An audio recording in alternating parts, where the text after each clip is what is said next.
guys, and welcome back to my channel.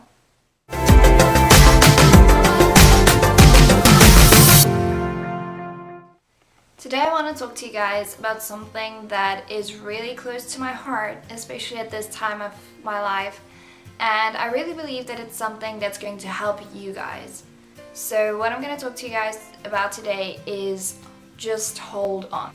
So the reason why I want to talk to you guys about this is that I just experienced that me, myself, my husband, and just so many other Christians, not even just Christians, but people in general, are going through so many bad things right now, and it honestly feels like you're fighting a never-ending battle.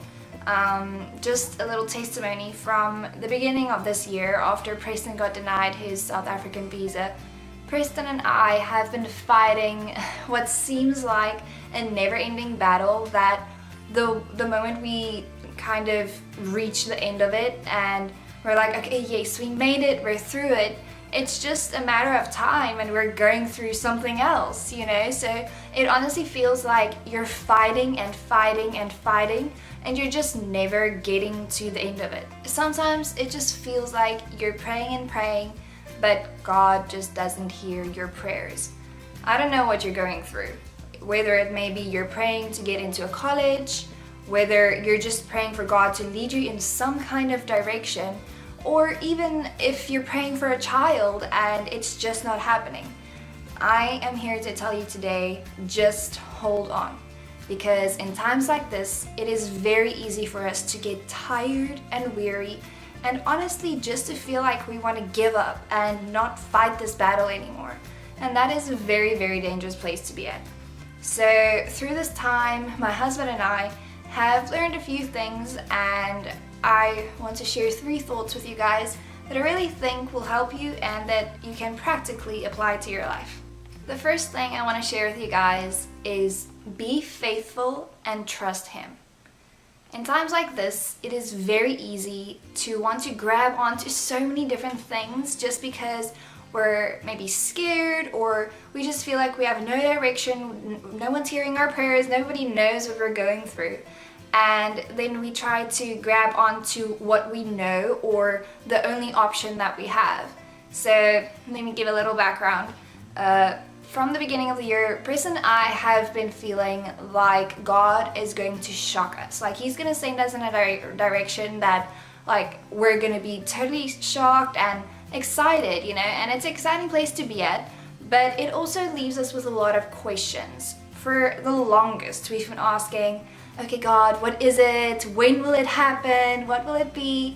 And that really has left us sometimes to feel like we have no direction, because we're kind of waiting and waiting and waiting for what God has for us.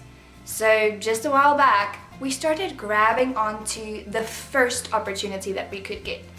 And literally after a day of saying yes to this opportunity, we both were like, this is not what we had to do.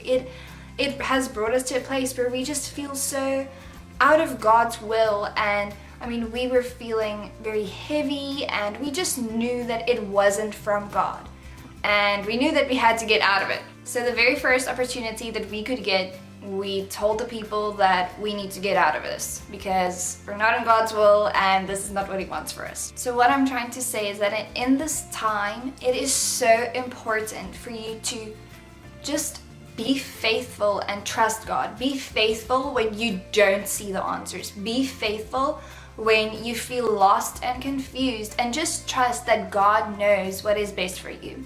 So I just want to share a scripture with you guys. It is Joshua 1 verse 9. It says, "Have I not commanded you? Be strong and courageous. Do not be frightened and do not be dismayed, for the Lord your God is with you wherever you go." God is with you when you are at a place where you feel like you're lost. He is with you when you feel so just down and broken because it feels like He's not hearing your prayers. He is with you, and though it may not be your perfect timing, it is His perfect timing. The next scripture that I want to share with you guys is Proverbs 3 from verse 5 to 6. It says, Trust in the Lord with all your heart and lean not on your own understanding. In all your ways acknowledge Him and He will make your path straight. This is probably one of my favorite scriptures because I just feel like a lot of times in life we all don't understand why we're going through what we are going through. And this scripture just reminds us that we shouldn't lean on our own understanding but on God's understanding, and that we should trust Him and He will make our path straight. Nothing that we can grab onto or just, try to solve our own problems is going to help us. It is leaning on God that will help us in the end. The next way that you can hold on is by being steadfast and consistent. What I mean by this is that in a time where you're feeling lost and confused and you have no direction, it is very important to have a constant routine and to make sure that God is the first priority in that routine. A way that I try to stay steadfast and consistent is by praying. I pray when I don't feel like it. And yes, sometimes I honestly don't feel like praying.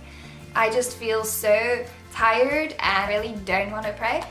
But it is in those times that you need to pray, because prayer gives you strength. Prayer does not only give you strength, but it guards your heart and your mind. Philippians 4 verse 6 says, "Do not be anxious about anything, but in everything, by prayer and supplication, with thanksgiving, let your requests be made known to God. And the peace of God, which surpasses all understanding, will guard your hearts and your mind." This is so important because I fully believe that when the enemy has your heart and your mind, he has you.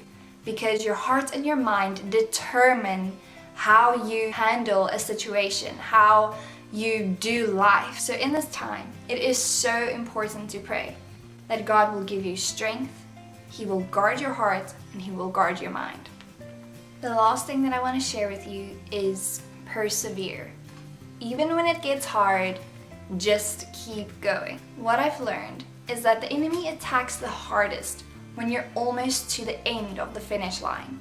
So just keep on. Just keep going for it, persevering, trusting God, and not allowing the enemy to deter you from your path and what God has for you. And don't allow the enemy to make you doubt your calling and your purpose that God has for you. Because once he makes you believe that you have no purpose in life, you will feel helpless, you will feel like you have no meaning to wake up every morning and to just live life.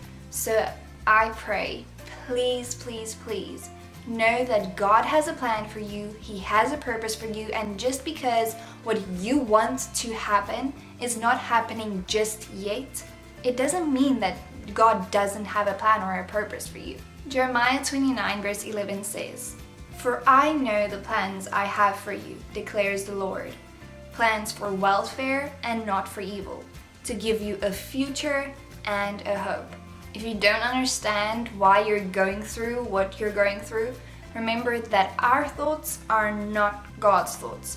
God's thoughts are so much higher, and He understands why you have to go through it. So many times we have to go through a battle that seems meaningless, but it teaches us vital skills in life. I really pray that this video has helped you in some way, and that you will hold on to God by trusting Him, being faithful, being steadfast and consistent, and persevering. If this video has helped you in some way, then please give it a like and please share it with someone that it may help as well. Thank you guys for watching. Bye!